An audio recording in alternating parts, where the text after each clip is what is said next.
Welcome to Inside the Upside Down, where tonight we talk about why we enjoy investigating cemeteries so much and what is actually really important about them concerning the paranormal. Up next.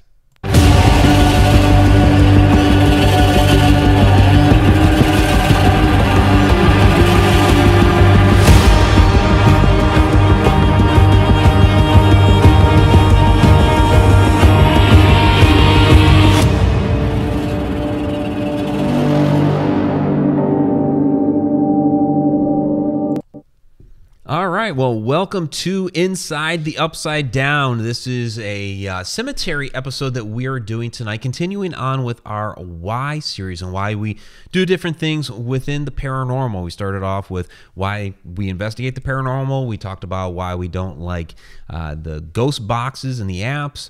We talked about why we write about the paranormal and ghost stories and all that. And tonight we're talking about why we investigate cemeteries, why we believe that they are in a way haunted. I wouldn't necessarily say that they are natively haunted, but they do end up with some haunts and some paranormal activity at cemeteries. But there's a lot of different reasons as to why we investigate cemeteries, whether it's, to research something historical. 2 weekends ago, we were finding lost cemeteries. We admire the sculptures and some of the different buildings at cemeteries. There's a lot of different reasons why we do this. What does it for you, Shauna? Oh, by the way, I'm Mike Ricksecker. This is Shauna Wankel. Forgot to introduce ourselves, but yeah. Welcome to the Haunted Road Media YouTube channel. If you haven't subscribed yet, please go ahead and do so. Boom, Shauna. There we go. Yeah, cemeteries are, for whatever reason, it's a number of reasons. They have their own energy, and, people say, well, and it's not that I think that so we've explained this before. It's not like I think that someone is attached to, the body that they came in. Once that body is no longer alive, the soul is energy. It goes somewhere. I don't believe it stays with the remains.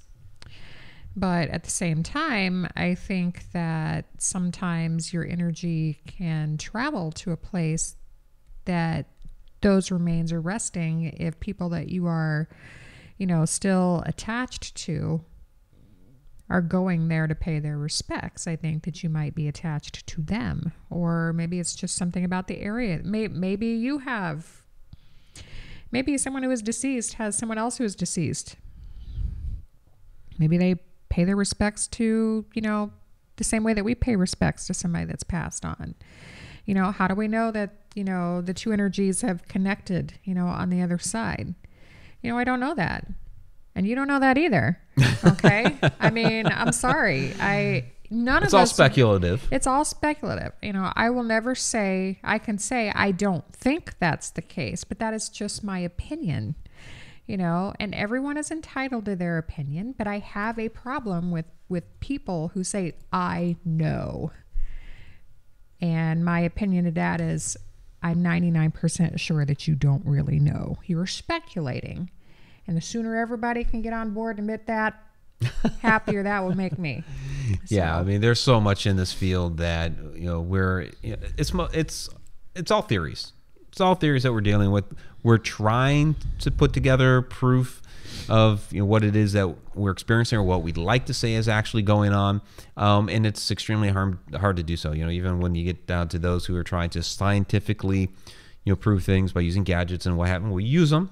Absolutely. We had, a perfect example of an SLS camera, and there's, somebody else in the room because it's detecting motion in a bipedal form so it can feed it into the game system. And we're going to say, well, it seems like that. Well, you can't prove it because there's no control object. So you just don't have that with the paranormal. But yeah, when it comes to cemeteries, like you said, I don't think they're inherently haunted. There's a lot of different reasons why I think they come back. But there's a lot of different reasons as to why we go out there. And it seems like when we're out there doing the different things that we do, Greg Grankin says down there that he loves doing cemetery crawls, and that's what we've called them, cemetery crawls, because we'll just go like, hey, there's a cemetery over here, let's go check it out. You know, a lot of times, you know, we go and it'll be just a random like, oh, look, here's a cemetery, let's stop in, without knowing anything about it. And I pay attention to the dates that people have died, you know, and then, you know, you might see like a whole bunch of them are dying all at the same time. Well, I wonder what happened, you know, some epidemic of some kind. Yeah. So then you go and you do a little research and you're like, oh, that happened. Okay, well, what town was this happening? Oh, okay, this town. And then it just leads you on this little journey of discovery. You know, cemeteries can hold some serious mysteries now. Oh, absolutely. I'm telling you. And, you know, we've been uncovering some. Yeah. I mean, just some of the things that we have discovered, you know, and then sometimes they'll connect with something that we already have facts for.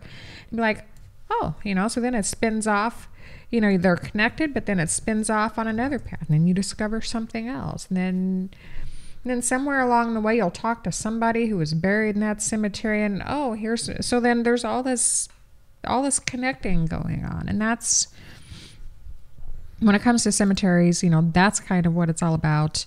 You know, it's, yes, you know, you're paying your respects, you know, to people that are no longer with us, you know, but the research that we're doing is a reminder that they're not forgotten.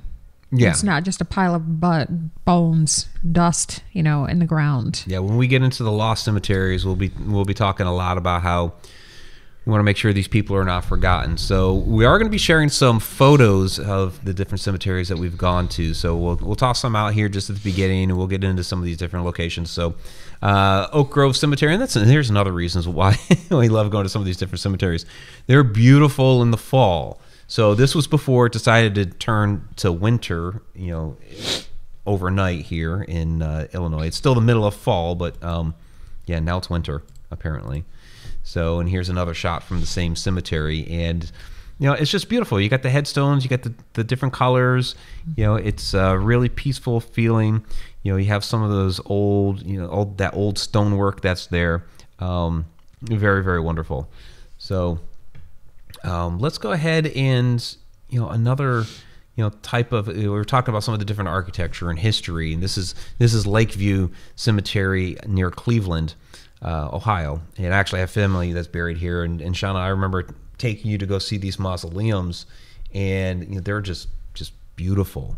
It's like being a child in a candy store.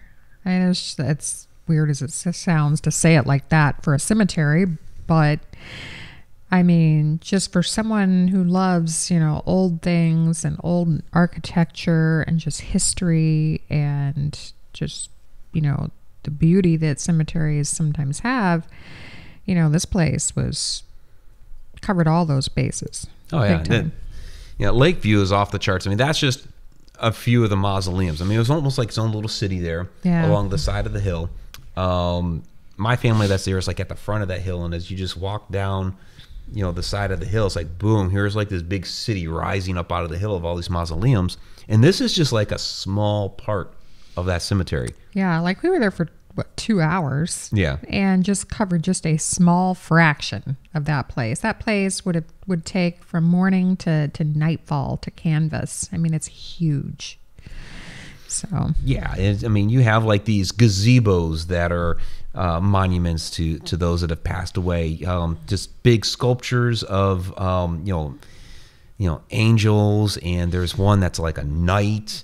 You got the big obelisk for like John D. Rockefeller, and there's some famous people that are buried in there. You know, Rockefeller's one of them. You have James Garfield, a president that's in there. Elliot Ness, who hunted down Al Capone. So a lot of people like that. Don't tell Steve Huff will come out there with his little wonder box and try to, and we know how that goes. He'll be exploiting the entire cemetery. But yeah, so it's, you know, this wonderful architecture that's out there, this old stone masonry. And you know, I think people, you know, some people are like scared of cemeteries. You know, I remember as a kid, it was always like, as you're driving past a cemetery, hold your breath. Otherwise they're going to like suck in a spirit or something like that. But the kind of things that you kind of indoctrinate yourself with as a child. And some people say like, oh, when you go to a cemetery, you don't want to step on an actual grave. Well, that's like impossible to do. As you're going between the headstones, I mean, you're stepping on graves. I mean, when you go to bury another person there, like one of your loved ones, you're going to be stepping on other people's graves to get up to wherever you're burying your loved one.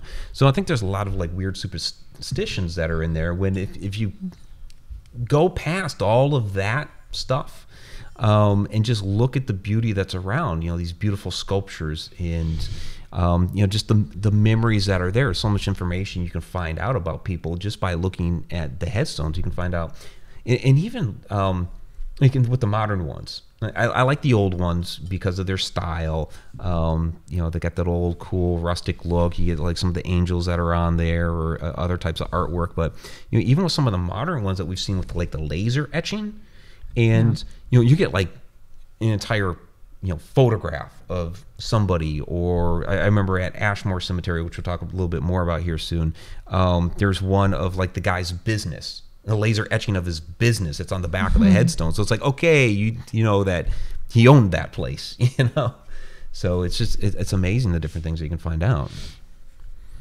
So we already have some different questions in here already. So Tom McNicholas asks, do you think that cremated ashes hold the spirit of the person? Interesting. The ashes. I mean, I'm a friend of mine, his mom died, and he has her ashes in his room. He keeps her ashes in his room. And her energy, her spirit still, haunts that house. I don't think, I'm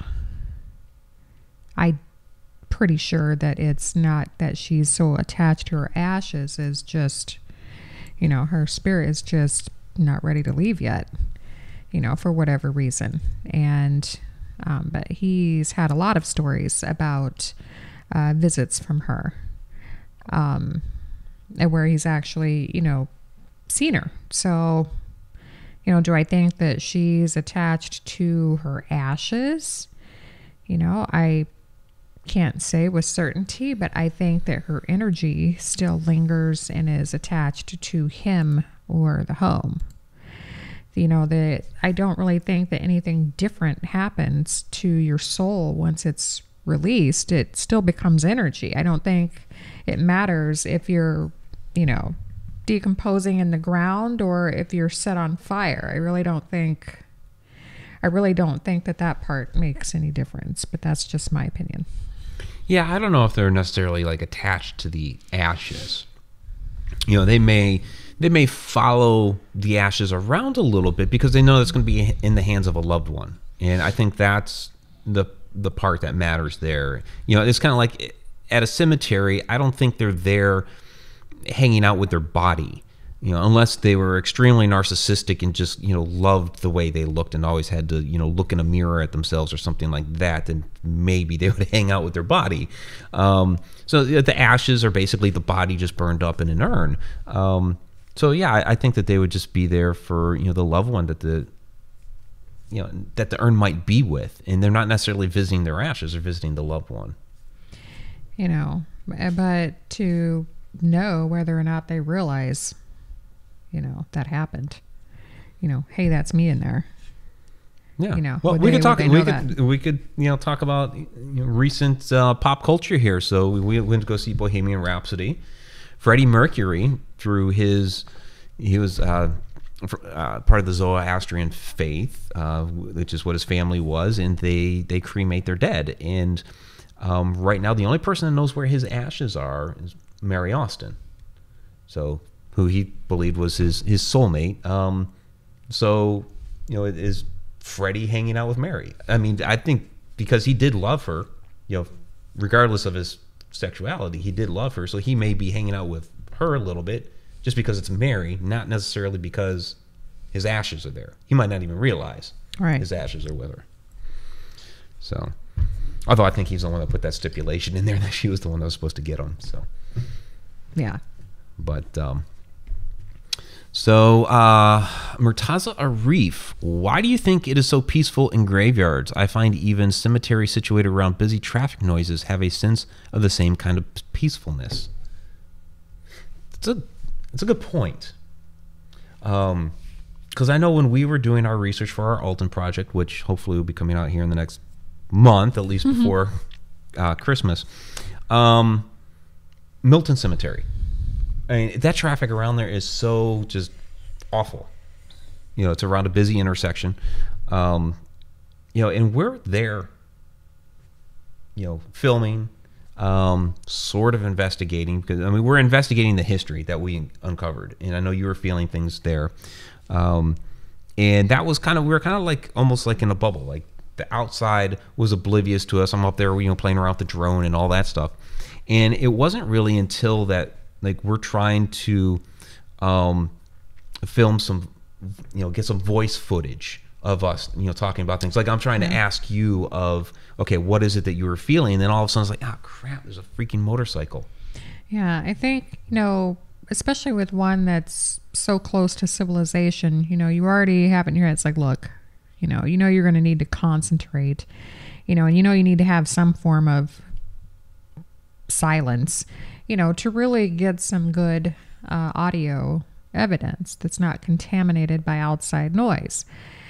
And, you know, so at that point, you know, you have to bubble yourself in, you know, to tune out that outside noise. You know, your equipment's not going to be able to tune out that noise, but you can. You know, you have control over yourself. You cannot control what your equipment picks up or what it doesn't pick up. It's its own separate entity. So, you know, you have to, it's like you're shielding yourself from the outside noise so that you can focus on the peacefulness that a cemetery does have. You know, and some people may find it, you know, the people that find it peaceful are going to be, you know, if you're in the mindset of, if you're thinking of everybody, you know, as not dead but sleeping, you know, the remains are silent, you know, it's silent, you know, and, you know, it's peaceful when you sleep, you know, usually, you know, some people may think it's peaceful that way. You know, I'm kind of in the middle because I do find cemeteries to be peaceful, you know, but at the same time, they can also be really, you know, have a lot of energy, be really active, and depending on the energy, can sometimes be overwhelming and uncomfortable too. But it doesn't have anything to do with, oh, I'm creeped out because there's a bunch of dead bones, you know, under me. And when I was younger, you know, I think it's a little different when you're younger. Yeah, you know, when you're a kid, you're always teasing each other with, you know, the different stories of cemeteries, dead people, all that stuff. But, you know, I've heard of people, well, I've done a little bit myself about, you know, going to cemeteries to write because it's a very peaceful place to write. People will jog through cemeteries, you know, because it's a, you know, peaceful place to just go jogging, you know. So I think, yeah, people do find a lot of peace in cemeteries, even though they're essentially surrounded by, you know, death and decay. Right. But all that's under the ground. What you see above the ground are the, you know, beautiful monuments. So it's, yeah, I mean, you could look at it as they're sleeping there, you know, but it just becomes very peaceful. Yep. Tim Schoen, why do governments not maintain cemeteries if they do not have their own caretakers? And this can kind of lead into our Lost Cemetery segment, and I think with that particular question, you know, not all cemeteries are government controlled, and so it's up to the local community. You know, a lot of cemeteries were on, you know, farmland. They were old family plot, and so, you know, just maybe expanded a little bit to include a couple other locals or what have you. So, you know, a lot of these cemeteries just didn't have anybody in place. I mean, Schumann, that was, you know, the locals. You know, there wasn't a government entity that took care of that. No. Like ever. No. So it requires effort, money, and effort. Yeah, a desire. Effort, I mean, yeah. Desire, you know, to want to maintain it, you know, out of respect, and just Yeah, the right people can't really do anything, and the wrong people, can and just don't want to. Yeah, So, at some point there becomes a disconnect. It happens, not just with cemeteries, but just with life and the way generations work. You talk about like a generation gap, and I don't think anybody new has been buried in Schumann Cemetery for a long, long time. So it would be impossible for them to get there at this point. Yeah. So those that are there, the only people that are going to remember any of them are the older generation. The people that are like your dad's age, like 70 and above. Right. And so they're too old to take care of it anymore. And the younger generation can't relate to anybody that's in there. So they have no interest. And they just don't care. Yeah. Yeah, like the only people that are up there now are hunters. Right. Young kids, they don't mind shooting animals on the property, but they could give one fuck less about the property, let's be honest. And that not saying the entire generation as a whole, but the majority of it, just they don't care about that. Too modernized almost. They don't look at the dead the same way. They don't have the same respect for it. Maybe they'll get it when they get older. Yeah, I don't know. Maybe, but yeah. I mean, That's our job. There's no. Yeah, that's our job. Is we're to make people aware. That they might have. Great grandpa might be buried in there, but they never met great grandpa, so they have no connection. They don't care. They have other things that they'd rather be doing, and when it comes to mom and dad, well, they're in a newer cemetery that's being kept up by somebody else. So, there's just not the interest for them to go back up. I mean, even, Lakeview for me, it's a great big huge cemetery. They make some buku bucks there. Somebody's taking care of it, but nobody from my family had been up there in probably since the last person had been buried there in the family plot, which would have been in like the 1930s. And that was an unmarked grave, so who knows if anybody even actually went to that funeral. So you're talking almost 100 years have passed. So nobody from my family even, no connection whatsoever to any of those people. They had no idea that they were there. So if somebody wasn't keeping up on it, like this big organization, if they were just out in the field, nobody was going to, from my family, was going to take care of them. No. And your little area there, it's got some energy there. You know, I was picking surprised. up on some stuff there. Yeah, I was kind of surprised. You're picking up on stuff there. Stuff that I didn't really know about. I knew about your immediate family. But there were some stories that I just hadn't heard yet. Right. And I was like, well, those are stories that I had discovered that my family just didn't even know about, and I had gotten those stories from research. It's like one of those where I'm the one in my family that's carrying on with the family tree and the family lineage and adding to that research. And a couple of my uncles, my uncle Paul, who passed away here a couple of years ago, and my uncle Chuck, had done a lot to put the tree together and all the lines and who's connected to whom. My Uncle Chuck went out to Switzerland and got a lot of those records dating back into the 1500s. So he drew the lines, but he didn't have all the details. And so that's what I've been doing, is kind of filling in those details. And you get some of that going to cemeteries. That's another reason why we go to cemeteries. There's information there you can find out. Like, you have this line, you're trying to figure out where people are buried at. And it's like you have a name, but you don't know where they're at. And so it's like, okay, where did he go? What happened to him? And so you go to, the cemetery office and you're asking, okay, here's this name, here's the family. His first wife is over here. No idea about the second wife or anything. Come to find out, he and the second wife are both buried there next to the first wife, but unmarked. Mm-hmm. So that's, information you're finding out from the cemetery to kind of fill in those, gaps on the good old family tree. So, those genealogy buffs, there you go. That's another great reason for cemeteries. So, when we start talking about lost cemeteries, so, we went to Belt Salem, and Armstrong here, week and a half ago now. So I'm going to play, Well, I have a clip here on how we kind of like got into doing this here recently, and that was at whoops, I made it all black. That was at Cheney Mansion. Let me put that back up before I bring this clip up. That was at Cheney Mansion, where we were just, we're trying to do a live investigation. It wasn't working out. And we came across this map. And that kind of set us down this path. So, here we go. Oh, that's the map. Let's get to the actual... Nope, that's secret. Where is it? Interesting thing here is, okay, on the other side of Jefferson Street, he showed this Cheney's Addition, which is no longer there. And then the old graveyard says Lions Club City Park. So that's where the city park is now. That's where the city park is now. So what happened to the stones and the bodies? What happened to the gravestones? Are they in the park? So is there a cemetery now in the park somewhere? Did they? Because you see the shape of this street here? Mm-hmm. That is the shape of the street there, so that hasn't changed. So the old graveyard, because there's some lots here, which would be the gray space there, but that old graveyard is in that green spot right there.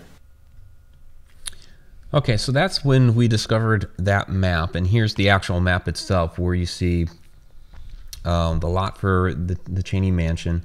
And then you see behind that where it says Old Graveyard. And there's some different lines that are in there. I think those may have been structures. I would like to find out what those structures had been.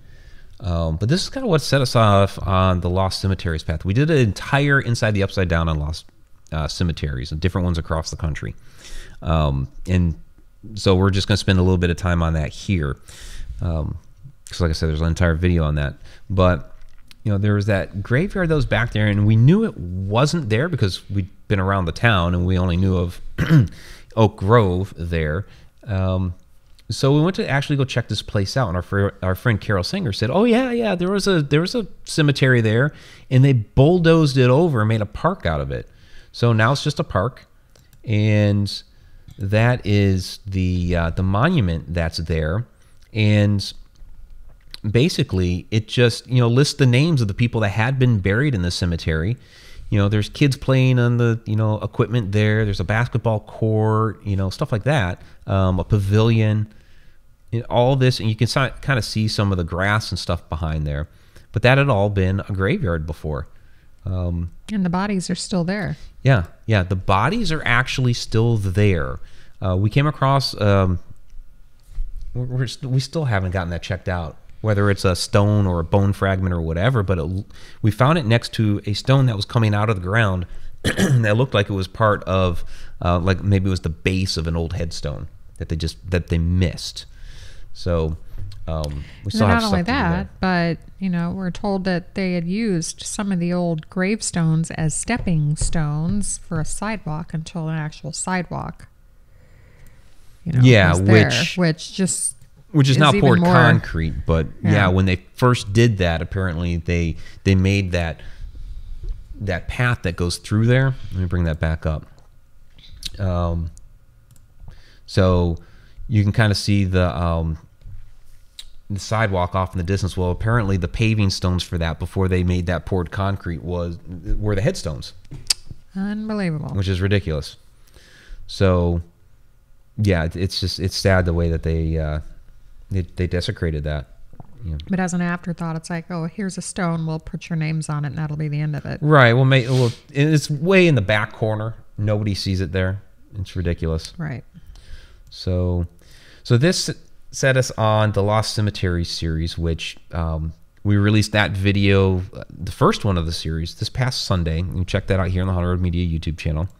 But here's some of the different stones that we found there. This was Elkinor. This was the oldest one that we found at that time. Now, there were a bunch of other stones. We didn't look at all the dates, but this is the one that stood out as being the oldest thus far, 1840.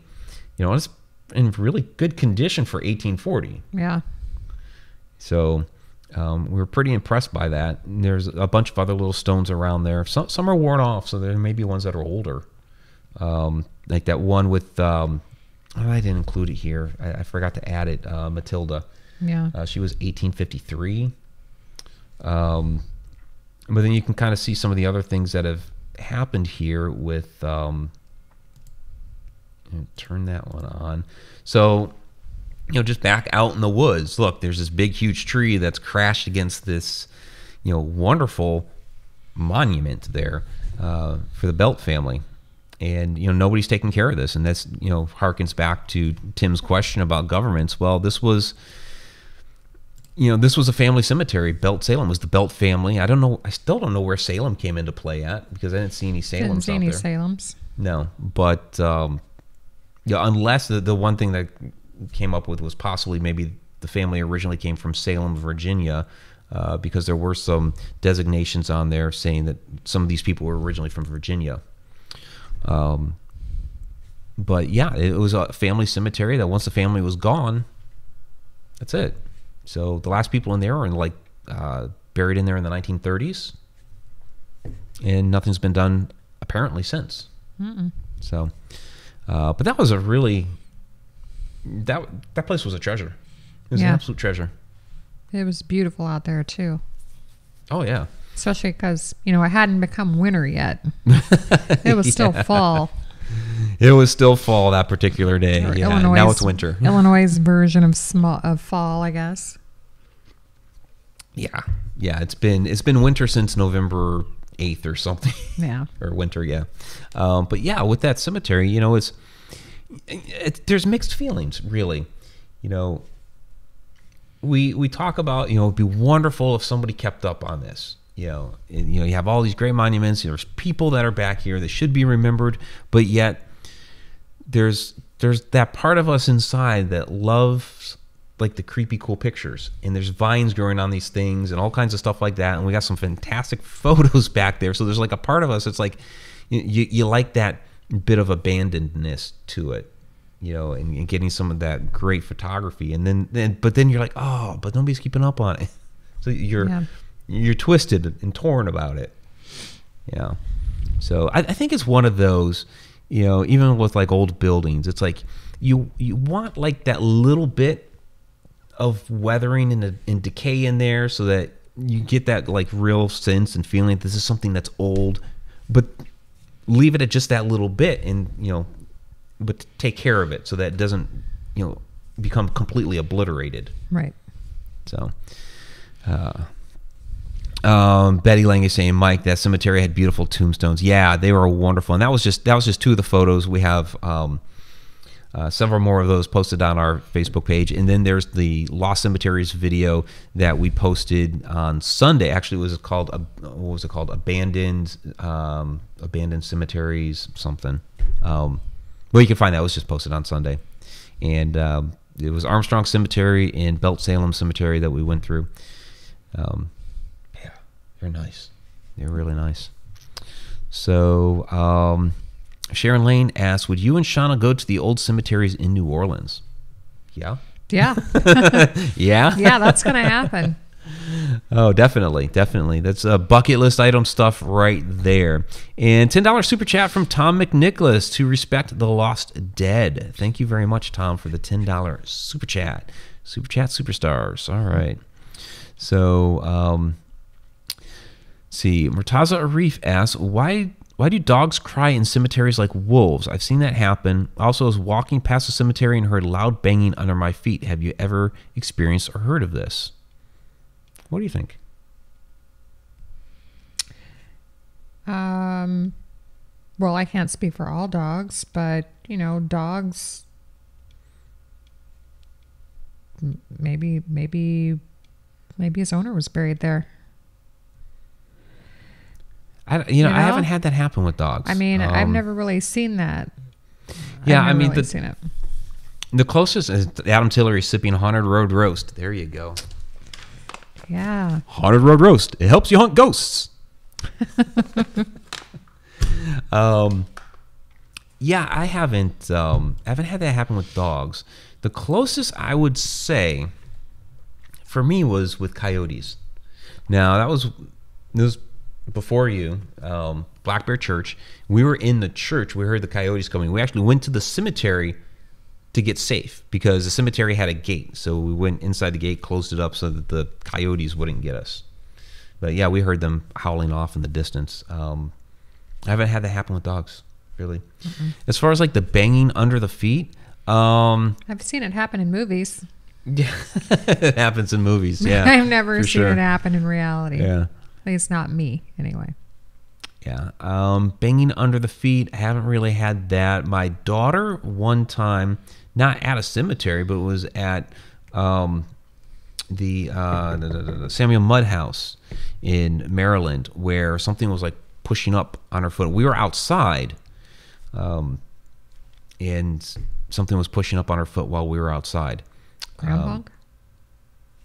I don't know. We were actually checking out the original Samuel Mudd tombstone, which they have in the barn back there, because there is a misprint on it.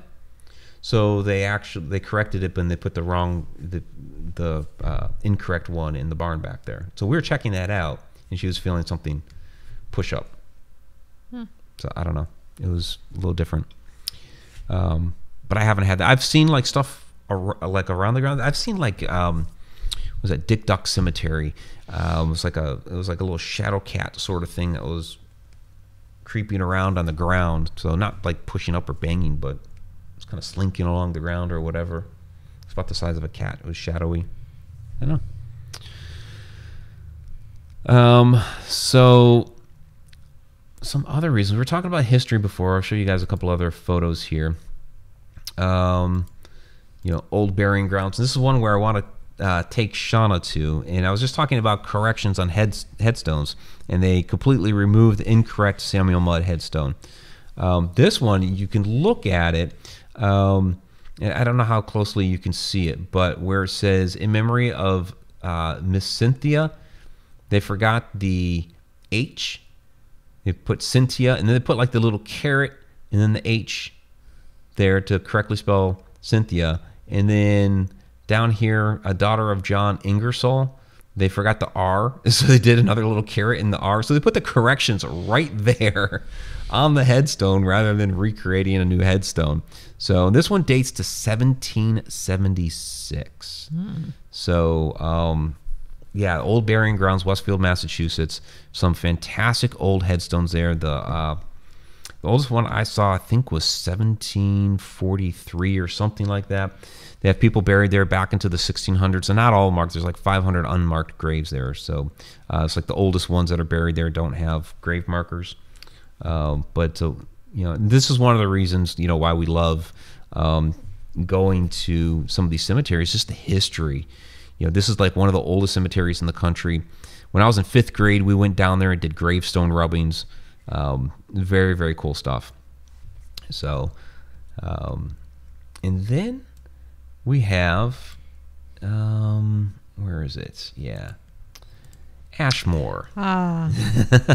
So now this one is really interesting. It's a very, very different experience here. It's one of those where they did something here, where they created something with these trees. When I first stepped into there, Shauna was a little bit off to the right. I was kind of inching my way down into the tree, and I'm like, oh, this is creepy. And then when you stand inside there, you definitely feel a shift of energy. I've seen a shadow person through that. It looked like, I thought it was Shauna that was walking. So I say shadow person, but it could have been an apparition. I don't know. I saw a human figure walk. If you look straight through, there's another tree, and it was going from that tree walking to the right. I thought it was Shauna, but no, she was like further off onto my right. So I know that you've felt a number of things here as well. It's crazy, that energy. Yeah, we call it the crazy tree portal. Yeah. Because there's different energy in there than any other part of the cemetery. It's like a totally different, it's a rush. Yeah, it really is. Too, when you walk in there, you're just like, it just light you up. It is crazy in there. Yeah. So if you ever get to, if you go to Ashmore Estates, okay, and a lot of people like to go there. It's a favorite amongst the people in the paranormal field. It's like 2 or 3 miles from there. If you actually go into the town of Ashmore, I think it's Indiana Street. and it's right there on the left-hand side. Real easy to get to if you're going to Ashmore Estates. So this is not the graveyard that Ashmore Estates use. That's on private property, and apparently the owners of that property don't like people going on there to check out the cemetery. Right. But there are some people from Ashmore buried in Ashmore. Yeah, there's some people that had died at Ashmore that are buried in Ashmore Cemetery. So yeah, not everybody that died at Ashmore was put into that other little cemetery that's associated with Ashmore. There are some people from Ashmore that are buried in Ashmore Cemetery. So, and not too far from that crazy tree portal. No. Yeah. So, but that's whenever we go to Mattoon for we've gone there for Silkar. We did the spook show there. We go out there and we hit that cemetery, as well as St. Omer's. St. Omer's. Yeah. Yeah. And St. Omer's has it has that witch's grave, the big ball. And those of you that saw our witch video, the 6 witches who are now ghosts. So Caroline Barnes, St. Omer Cemetery is where she's at, but you actually picked up a lot more with the children there than with Caroline Barnes. Yeah, I mean, I was, hoping, to feel something with her, and then the reality of that cemetery is there are a lot of children buried there, and so I wasn't prepared for it, and it totally caught me off guard. It's a little different now when I go there because I know, but then I was upset. I mean, there was just everywhere you turn, there was a child buried, and they were just everywhere. And I, wish I had known that ahead of time. Yeah, it must have been like an epidemic or something. We haven't ever found an answer on that. It just seems like that's what it could have been. Yeah, it's the energy in there it's sad, but it's, the first time it's sad, now when I go in there, it's just, I know it's going to be there. And so you just kind of have to. Yeah. Now you're prepared for it when you go, because you know, it's there, it's going to happen. That's also where you discovered that other entrance that's now completely overgrown. Yeah. Like the town of St. Omer's is not there. Yeah. It's gone. It's not even a ghost town anymore. It's just gone. Gone, and so, but then it kind of makes, you wonder, because the town disappeared not long after. Right. There's, the curse of Caroline Barnes was that she was going to come back on the anniversary of her death date.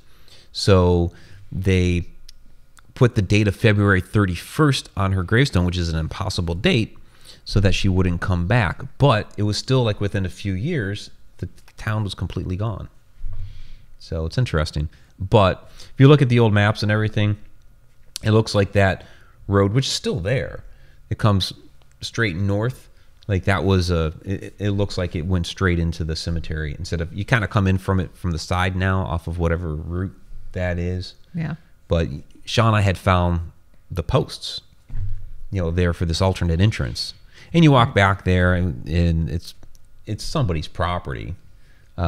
But there's like a creek and stuff like that. You can't see an old road back there anymore, but it was obviously there was something there at one point because of that entrance.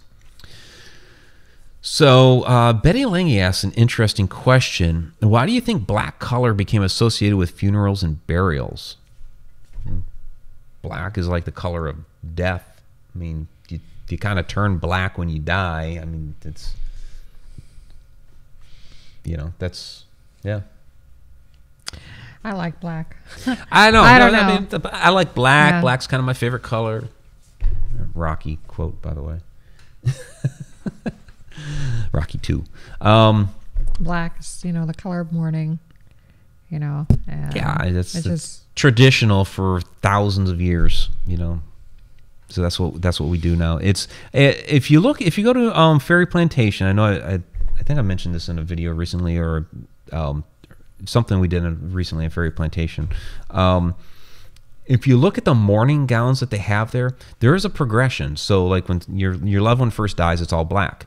But then as you go through that period of time to come out of mourning, you start to add a little bit more color, a little bit more color. So it's like it goes from straight black to like black and like a darker purple, and then you progressively get some more lighter colors in there, where the one which is still technically a mourning gown, it has more of like a it's kind of like an off yellow color or something. That's most of the color of the dress, although there's still some black in it.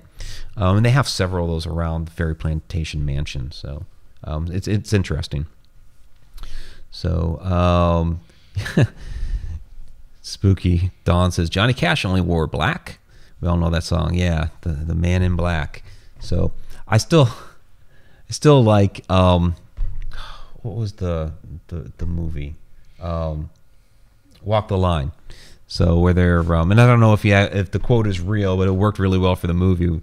They said it twice. You know, why are you always wearing black? You look like you're going to a funeral. And Johnny Cash says, maybe I am.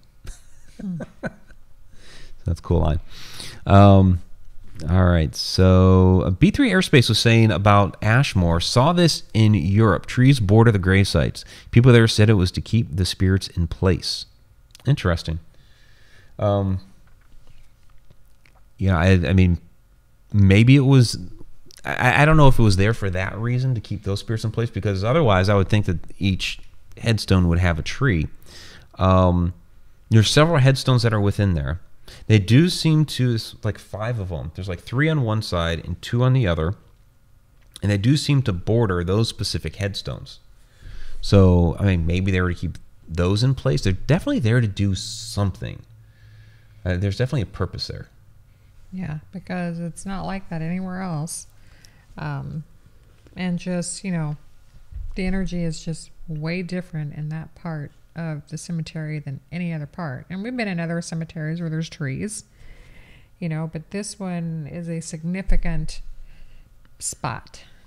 I mean, I've been to, Pharaoh Cemetery in Campbell. There's some older stones, and they're, buried, they're underneath some trees. The energy feels older over there, but I can't say that it's like, wow, these trees are significant to this spot, this area. These trees definitely got something going on, that area. Yeah. I mean, you walk into it and you feel it immediately. Don says, I buried my doggy Junior under the roots of a black walnut in the lot next door. He's part of the tree now. I still feel his energy. A lot of people do that. They will plant a tree, and they believe that the person becomes a part of the tree. Especially if it goes right down into the, grave. And I've seen some stuff lately where you can have, your ashes mixed in with, like this, potted tree, and you plant the tree, right? And then, you're supposed to become a part of the tree.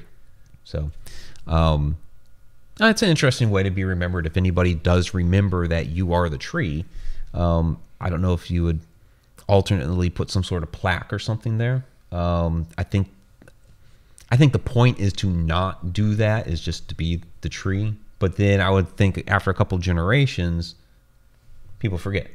Right. So, which is something I always like about the headstones, is that you're remembered somehow, even if the future generations may not remember any details about you and your life. There's still something there saying you existed, and we go to a lot of these different cemeteries and graveyards where people have just been forgotten. And I know that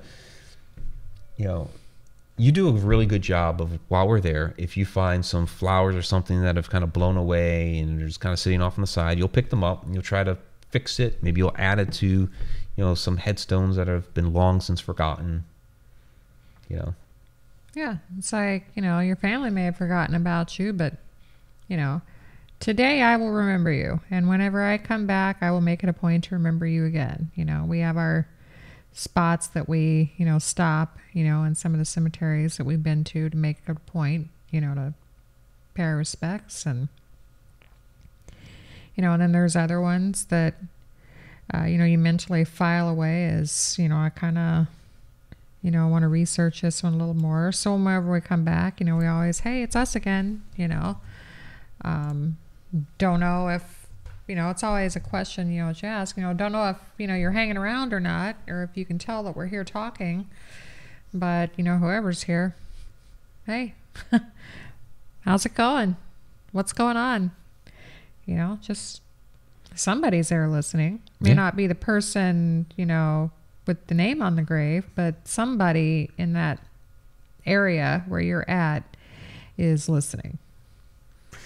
Well, what I thought was interesting was over here at Rose Hill, the Manili graves. And that's another one where you've connected with the family there, and we're just making some observations about the way the family plot is laid out. That okay, here's the parents. There's 3 boys off to the side here that all perished at very young ages, and then the 2 girls that actually lived until adulthood. And we're just making these observations. All of a sudden, boom, we start getting some activity, and then Shauna was able to connect with at least one of the boys. But then this past summer, these boys died in the late 1800s. We're talking like the 1870s, 150 years almost after the fact. There's nobody that remembers these people. They still have family in the area, but there's nobody that's going to remember these people specifically. And there's suddenly flowers on the youngest's grave. Yeah.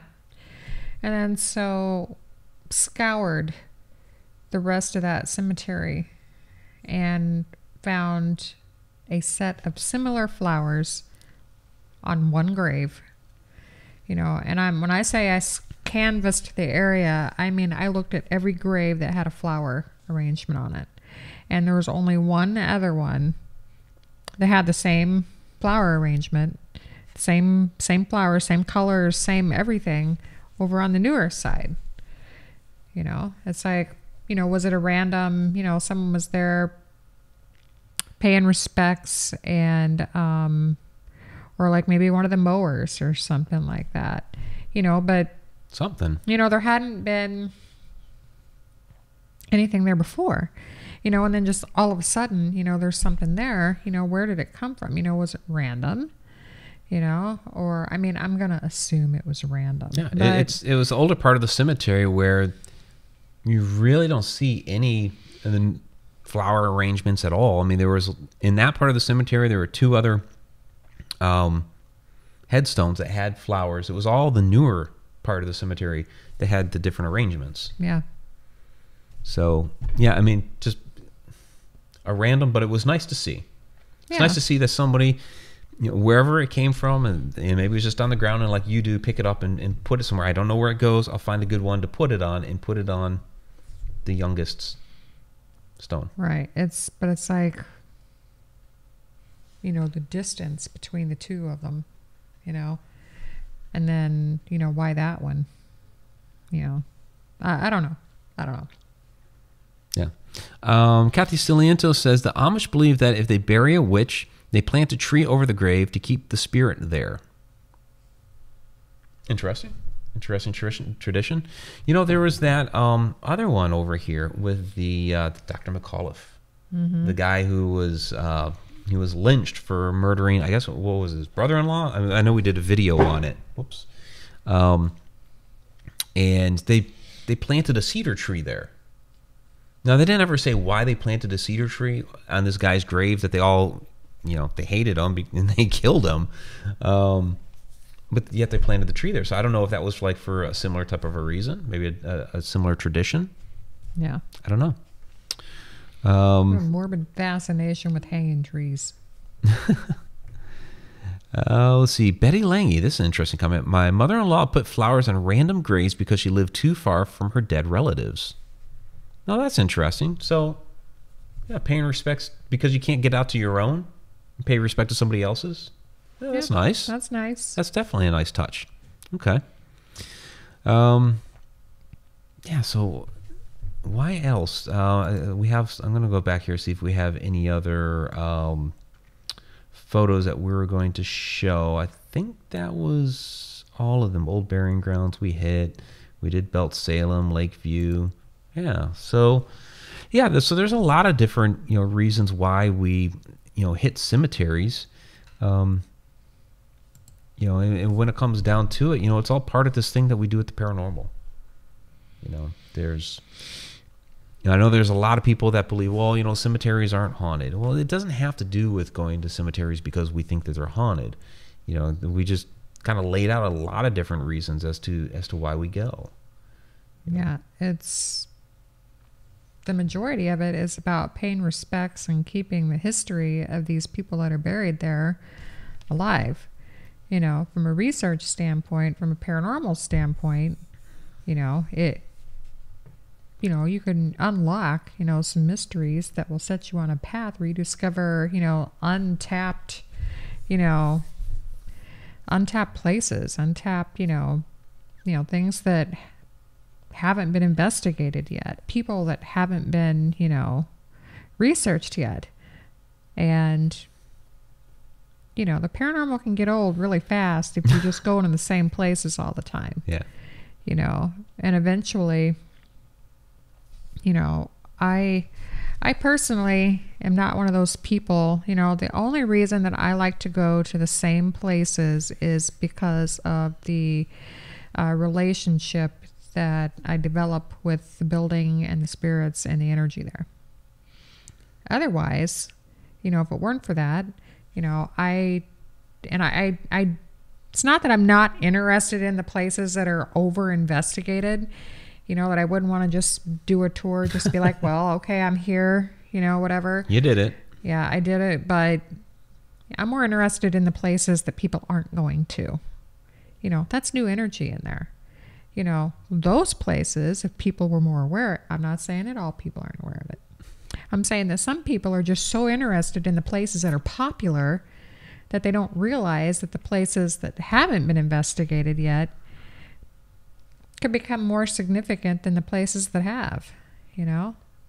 That's new energy. There could be a sort of like, oh my God, someone's here. Someone wants to talk to me. Yay. And so one of two things is going to happen. Either they're going to be like, no, I'm hiding, I'd like to stay hidden, or, oh, finally someone has noticed me. And you could, get quite an earful. So if I have to choose, between going to, well, I'm not going to name some places, but if I had to, not going to call anybody out. All right. No, I'm not going to do that. But if I had to choose between going to places that everybody has been to, I'm going to choose to go to a place that nobody has been to. Yeah, the question came up in the last show. I think it was Sharon Lane that asked it about, the spirits get tired of, being peppered with questions all the time. It's not exactly the way she asked it, but this is essentially it's the spirit of the question. I think they get tired of the methods that are being used. Well, yeah, I think some of it they wouldn't. Like, what the? Yeah, fuck, I think some people? of. Yeah, I think some of it they wouldn't understand. Shit? Yeah, I think some of it they wouldn't understand. You're trying to talk to somebody from the 1800s, and you're throwing down a ghost box, and we've already blasted those anyway. I just flipped people off. I'm sorry. My middle finger just automatically goes up whenever I hear about the box and the apps. But they're not going to understand that, So, but I think as far as like the questioning, sure, you take some of these places that weekend after weekend after weekend, and I understand why they do it. I mean, it's they're trying to raise money to help preserve the location. That part I'm okay with. Yeah, I'm okay with that. Whatever it is. Yeah, I mean, you're going to have people in there asking those same questions over and over and over again. And so I look at it as they're a human being. They're a human being, so take into context what it is that they are going to understand. So if you have people in there asking the same questions over and over and over again, yeah, it's going to get tiring. And so that's why, Nishan was mentioning earlier, going to some of the same places again and again. You're more building a rapport with those spirits in there. But if your methods are annoying. Well, if your methods are annoying, then it's going to be like whatever. Yeah. But if you're going in there and you're having a conversation with them and it's progressing, then I think that they're going to be okay with that. Oh, Mike and Shauna are back here, so let's pick up where we left off last time. I think that's what Molly's doing with you at Mineral Springs, because it's always been a little bit different anytime we've been up there. But if it's okay, these 3 guys that are up here one day and a group of 6 that are up here another day, and they're all saying, what's your name? Can you speak into the red light? And, they don't even know what a red light is. Whatever. And I love some of the ones, can you make the K2 light up? No context whatsoever. They're not going to understand it. So I think going to like a cemetery, even though we talked before that they're not inherently haunted, we think that they come back when somebody's visiting their grave. Somehow, some way, they're able to pick up on like, hey, somebody's at my grave. I'm going to see what's going on because we've got an activity out there, and so it's somebody new that we're starting to build a rapport with. I think going up to the Anomalies over here, you start building that rapport. There's some weirdness there. Yeah. Too. There's some weird stuff that happens there, which I've talked about before, but to the new people who don't know that, there's literally this one grave, one of the little boys, that if I, and not like stepping around like to front where I can read his name head on, but if I come around the other side, there's this little depression in the ground, and if I step with my right foot coming at it from that way, there's this just buzz of energy that just is like, zzz, I've tried it from the other way. I've tried it with my left foot. I've tried it stepping over into it with my right foot still. I have to be coming at it at a certain direction with the certain foot, and I don't understand it, and I can't. It's definitely really strange. The WTF really file, because I don't strange. I don't understand, but it's been that way this whole time, now, and I don't get it. But I don't know what the significance is about the direction with my right foot, and just why can't it be just that same way, just that one spot, no matter which way I come at it? I don't understand what the significance is. Yeah. I don't get it, but I don't know. I have no idea. Yeah. No idea.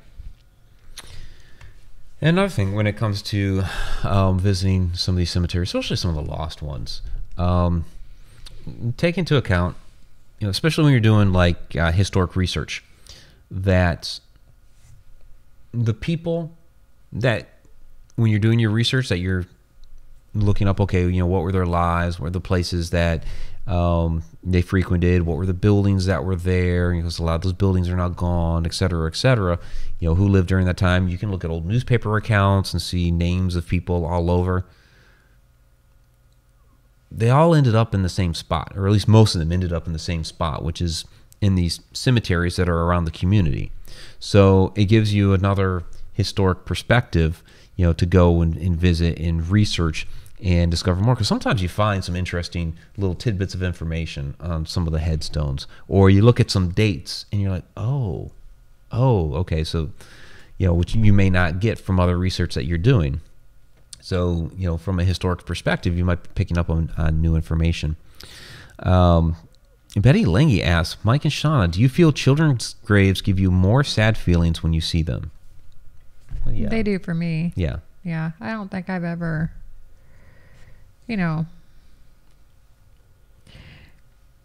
it's sad when anybody dies, but it's especially sad to know that someone really didn't get to live, that there's so much they didn't get to do. And especially back then, they suffered when they left. Everybody did, but yeah. To me, the idea of a child suffering is just, it's sad, after a while, it's not quite so, just overwhelming. Like when we go out to the, Anomalies, it's, it's sad, but it gets better every time I go out there. So where it's just like, hey guys, it's not quite so if stuff like that affects you, that's wrong. You have to learn you have to shield yourself from it, or it will just suck you in.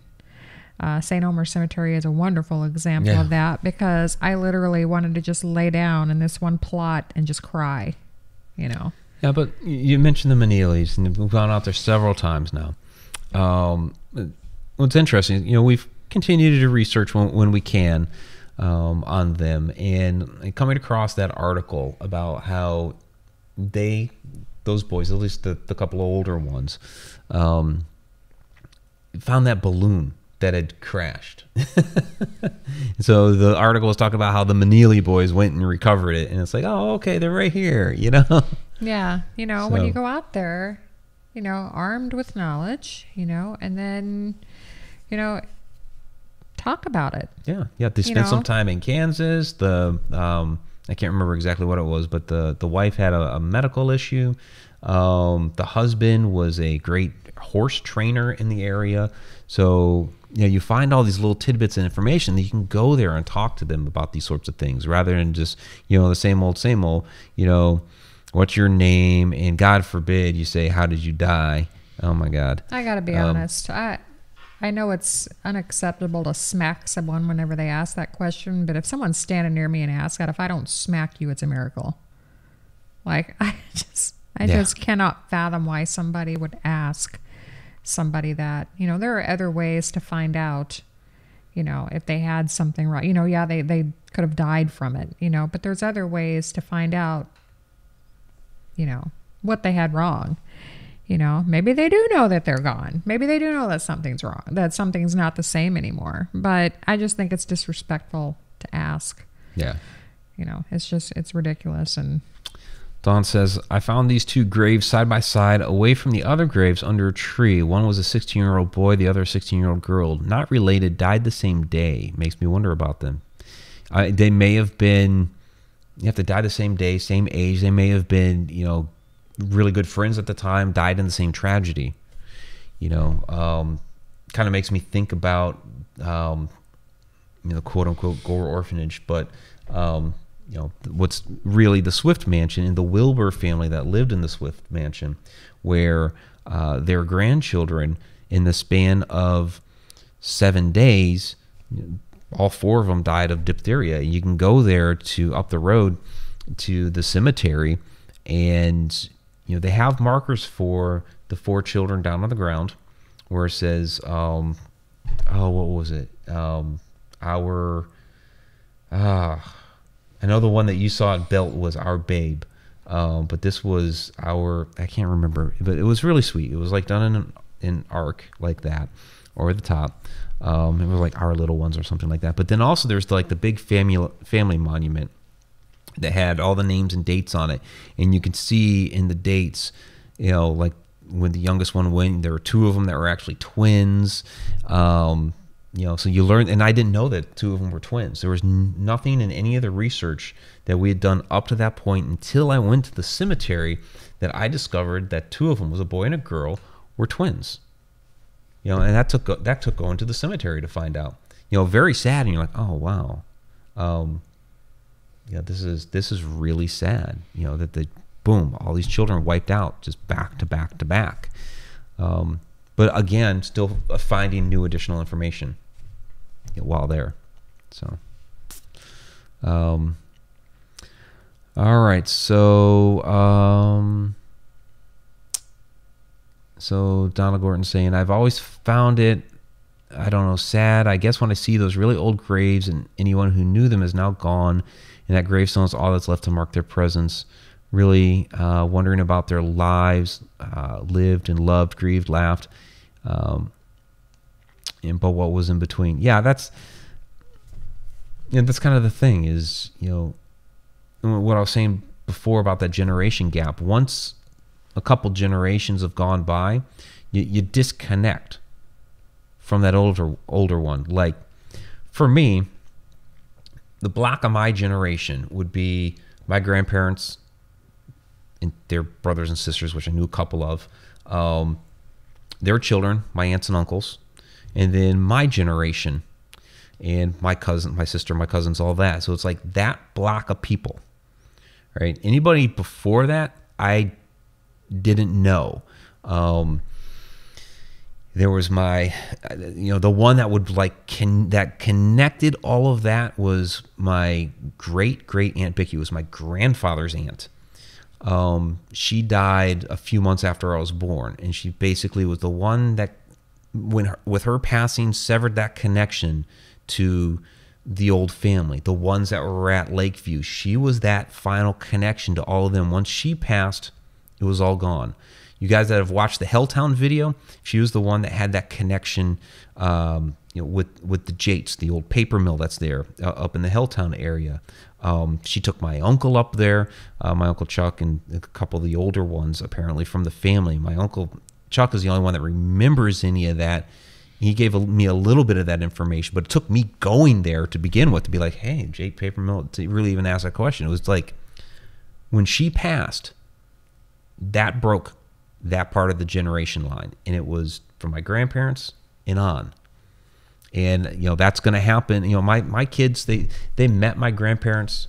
My sister's kids met my grandparents. There was a little bit of a connection there, but they passed when they were young, so they're not going to have a lot of those memories. And so basically for them, it's going to be my parents and on. And so, and that's what happens. That's why a lot of times these old graves don't get visited, because the people that are still around didn't know them. Just because I have an interest, that's why I go and visit these. But a lot of people don't have that interest, so they get neglected. No. Yeah, that's like, my dad. My dad loves history, and he'll go to cemeteries. He'll be like, oh, it's, in this place, I don't know if you've ever been in this area, but I drove past a cemetery, I know you like cemeteries. And he asked me if I want to go, and of course I do. And, but my dad's always been interested in that. He's the one that, he was the one that kind of took over with, keeping the family tree, well stocked, branched, if you want to call it that. Well documented. Well stocked would be like you're impregnating a lot of people to keep the family tree going. I was trying to stock this family. I was trying to think of the word documented, and stocked was. And stocked came out. That's funny. Documented. He's the one that carried that on, and it's pretty well documented. There's very little by way of gaps. That stuff that he doesn't know. We've had random strangers come to town, in Campsville, where I lived, where I grew up, and coming by, just anybody looking for anybody, where's your town hall, where's your, whatever. Yeah. And just randomly, happen upon me, in my place of business. And I was like, well, our town hall's not open right now, but I'll tell you who will know something. That would be my dad. And we're related to everybody in this town, according to my grandmother. So, and then sure enough, and then we found out that this random stranger was one of our gaps. There you go. I get goosebumps when I think about it. But it's just so, it's like, oh my God, are we related to this stranger, that was related to, was connected to the mayor, who, my family was connected to, because we're related to everybody. And so then, here's this new, relative that we, didn't know that we had. So, thanks to my dad, who likes to, keep history alive, that's how stuff like that happens. You have to have people that care. Yep. All right. Well, I see that people are starting to bail out because of the hour. I know I just gave a little yawn. So let's get into the shout outs. So, that's basically why we like cemeteries so much. There's a lot of different reasons. So, but we'll do some more with cemeteries coming down the road here. We have the Lost Cemeteries series that we're now doing, so there'll be some more from that coming up here soon. Tom McNicholas is our Super Chat superstar for this episode. Appreciate that, Tom, every single time. So, all right. Let's see. Donna Gorton, thank you for Cheshire catting the chat. Let's see. So who do we have down here tonight? So Sharon Lane, thanks for joining us tonight. We're doing the shout outs now. Dawn, Spooky Spectacular. Good to see you. BPG 5012. Trick. Thank That's you. a new one. Yeah. there for It the was last there for show. there for the last show. Betty Lange says a good show tonight. Great chat room. Absolutely. Candy Orton, thanks for joining us again tonight. It's Paranormal World Investigators, also another new one, I believe, right? They were there for show number one. For also. for Rabbit Hole too. And there's Liquid Dreamer. Thank you very much for joining us again. Vice Miami, thanks for joining us tonight. Let's see. We have the Haglin. Good to see you. Katie Palmer. I know she checked out just a few minutes ago. B3 Airspace. Thanks for joining us again. Deep Down the Rabbit Hole Patreon patrons here. So Tom McNicholas, B3 Airspace, BD Flint, Zippy Davis, Pamela Queen, Joe Chandler, and Andrew Cox. So that's the 7 of you for the Deep Down the Rabbit Hole ones. But we got a lot of different tiers in there. And so check us out, patreon.com/HauntedRoadMedia. So, I think our last one was some outtakes from the cemetery excursions that we did. Mm-hmm. So there's Tammy Heitzman. Thanks for joining us, Tammy. Who else do we have in here? We had a good turnout tonight. I do appreciate that. So, all right. No, there's Shay Carroll. Hey, good to see you, Shay. And let me go ahead and scroll back down. All right. So, Dustin Samario checking in. Dustin. Good to see you, Dustin. And, all right, I think that will do it. Tracy Christian. Okay. And Kathy Saliento. All right. Good to see all of you this evening. If we missed you, we're sorry. Yes. We have to say that. If we missed you, we're sorry. There's a lot of people in the chat. We try to get to as many as we can. And, yeah, you guys are awesome. We do appreciate all you Mad Hatters joining us tonight. So, next week, Edge of the Rabbit Hole, we have Sean Gilmore. So, check that out. Sean's a cool dude. Yeah. All right, everybody. Have a great night. And we will see you soon. Till next time.